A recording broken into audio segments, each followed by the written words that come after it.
प्रदेश का ये इलाका ज़्यादा तापमान इनका रहता है यहाँ पे 12 महीने, इसलिए भी हमारे जो वैज्ञानिक हैं उन्होंने कहा कि ये काफ़ी उचित होगा यहाँ पे इन्हें रखना। घास के मैदान हैं, झाड़ियाँ हैं, खुले जंगल हैं, ये तमाम चीज़ें इनके अनुकूल है इनको यहाँ पे रखने के लिए, इसलिए यहाँ पे इन्हें लाया गया। चीतों को बचाने के लिए उनके शिकार करने के आधार, उनको हमें बचाने की जरूरत है। उनके शिकार के आधार करने के आधार को हमें बचाना होगा, जिसमें कुछ खतरे में पड़ी प्रजातियां भी शामिल हैं, बल्कि घास के मैदानों की जो दूसरी अन्य लुप्तप्राय प्रजातियां हैं और खुले वनों का जो इकोसिस्टम है, जो पारिस्थितिकी तंत्र है, उन्हें भी हमें बचाना होगा। जिस बेस पे हम वही कह रहे हैं, जिस बेस पे, जिस आधार पे ये तमाम चीते यहां जिंदा रहेंगे, यहां रहेंगे, उस बेस को भी, उस आधार को भी हमें बचा कर रखना होगा, तभी तो ये उस इकोसिस्टम में आराम से रह पाएंगे। इसलिए भी हम बार बार ये कह रहे हैं और सरकार भी कह रही है कि उस सिस्टम को, उस बेस को हमें बचा कर रखना होगा। चीतों को वापस लाने से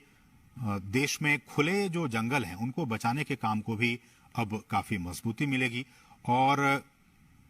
ये भी देखा गया कि बड़े जो मांसाहारी जानवरों में मानव जो इंटरेस्ट है, ह्यूमन इंटरेस्ट, मानव हितों के साथ संघर्ष चीतों में सबसे कम पाया जाता है। दूसरे जो ऐसे वाइल्ड एनिमल्स होते हैं उनके साथ मैन एनिमल कॉन्फ्लिक्ट होते रहते हैं, अक्सर होते रहते हैं, लेकिन चीतों के साथ ऐसा नहीं है। चीतों के साथ जो मैन एनिमल कॉन्फ्लिक्ट है वो बाकी जो ऐसे एनिमल्स हैं, वाइल्ड एनिमल्स हैं, उनके मुकाबले काफी कम ऑब्जर्व किया गया है, काफी कम देखा गया है। वो सामान्यतया मनुष्यों के लिए खतरा नहीं होते हैं और जो बड़े पशु हैं उन पे भी वो सामान्यतया हमला नहीं करते हैं। और wild life trust of India ने इसकी शुरुआत की थी कि किस तरह से इसको लाया जाए,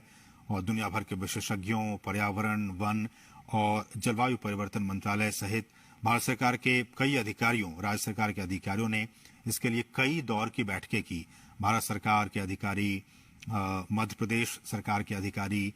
वन विभाग के अधिकारी, नामीबिया से जुड़े अधिकारी, इन तमाम अधिकारियों की कई महीनों से लगातार बैठकें हो रही थी ताकि ये सारा जो काम है वो बहुत ही इजी वे में